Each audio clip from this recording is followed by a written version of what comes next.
Olá pessoas, sejam bem-vindos à Sociologia Antes que Acabe. Eu sou o professor Thiago Siegel e esse é mais um vídeo nosso aqui na internet. E hoje eu quero falar com vocês sobre um tema que está me preocupando muito, o radicalismo do bolsonarismo. Ou melhor dizendo, o crescimento do radicalismo bolsonarista. Então fica comigo.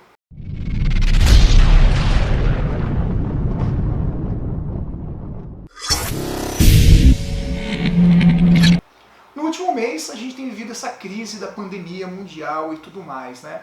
Apesar de todos os riscos de morte, além da pandemia, a gente está vendo também um crescimento do radicalismo do bolsonarismo. Esse radicalismo sempre existiu, é fato, na internet, através dos lixamentos virtuais, das destruições de reputações, das notícias falsas, das chamadas fake news. Contudo, nos últimos dias esse radicalismo tem ganhado as ruas. Apesar de todas as recomendações contra as aglomerações, as defesas, as orientações a respeito do isolamento social, saia de casa o mínimo possível, os bolsonaristas têm feito muitas e muitas manifestações. Seus principais alvos, como de costume, são presidente da Câmara dos Deputados, presidente da Câmara dos Senadores, o Rodrigo Maia, o Alcolumbre, o STF, a Globo, curiosamente chamada por eles agora de Globo Lixo. Curiosamente porque quando a Globo cobria, a revista Época também cobriam a Lava Jato, Lula, Sérgio Moro, não era a Globo Lixo. Agora, de um momento para outro, ela passou a ser a Globo Lixo. Bom, esses movimentos ganham intensidade e ganham também ferocidade na medida em que começa a crescer a percepção de que o governo Bolsonaro não decola. Como pode Bolsonaro não decolar? Como pode o governo não estar dando certo? Como pode o Brasil não se tornar o grande país do mundo? Admitir a incapacidade do presidente de gerenciar o Brasil, principalmente no momento de crise como esse, significa admitir a própria imbecilidade. Pô, será que eu fui enganado de novo? Não, eu não fui. Se o Brasil não decola, se o governo não dá certo, a culpa não é do mito. Porque o mito não pode errar. E aí nós precisamos buscar outros culpados. Temos que ver o que está jogando o Brasil para baixo.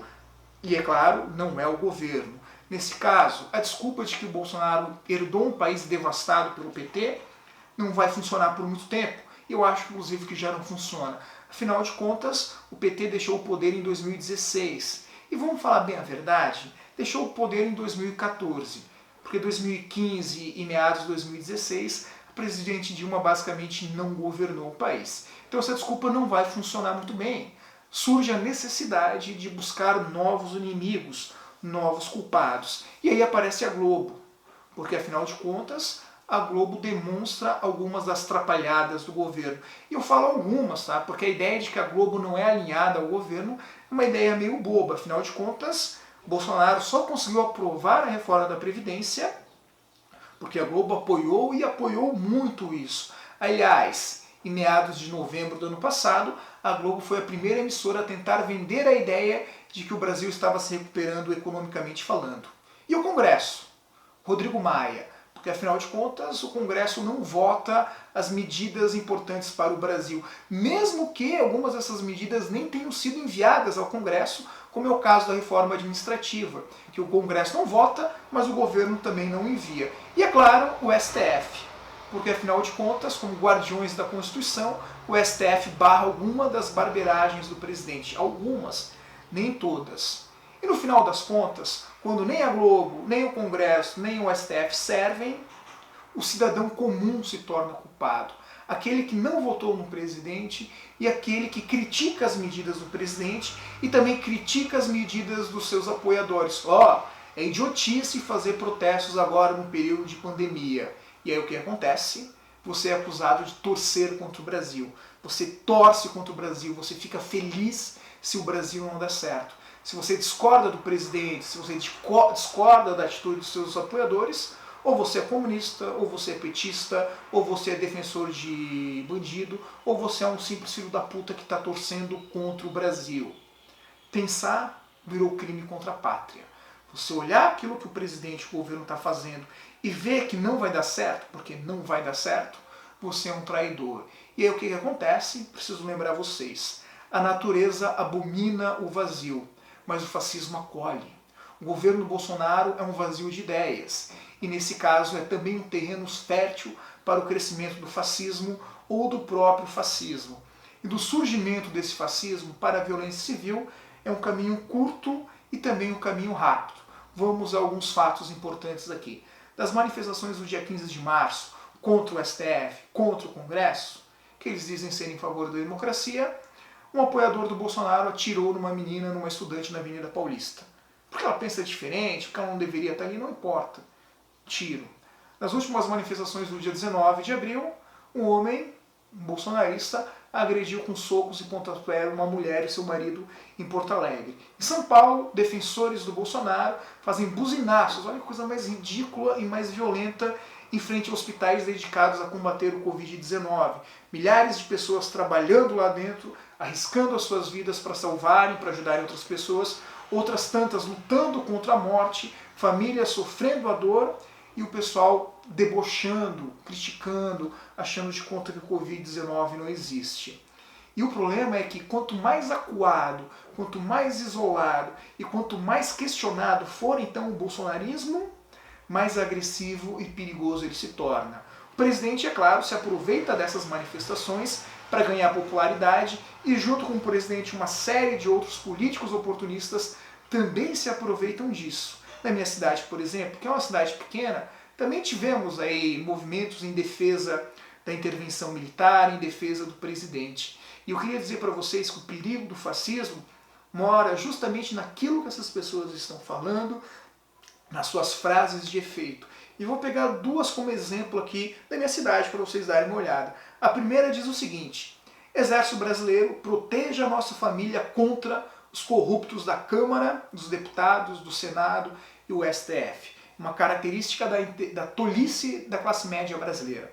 A corrupção é sempre dos outros, nunca é minha. Sempre os outros são bandidos e corruptos, eu e os meus não somos. Essa também é uma característica do fascismo, dividir o mundo em dois. Aqueles que pensam como eu, e nesse caso são bons, justos e honestos, e aqueles que pensam diferentes de mim, são os inimigos. E se eu sou um apoiador do presidente, a corrupção, por óbvio, não pode estar no presidente.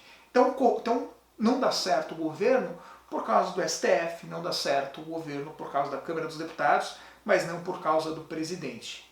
E a segunda frase, que eu achei a mais preocupante e a com ar mais fascista de todas, diz o seguinte: a democracia é soberana pela voz do povo. Exército Brasileiro, faça valer a democracia das nossas famílias. Eu tenho a impressão que foi uma frase escrita por uma criança de 12 anos. Mas vamos tentar entender um pouco ela. A democracia é soberana pela voz do povo. Logo, o povo não é aquele que discorda. Não, o povo são eles.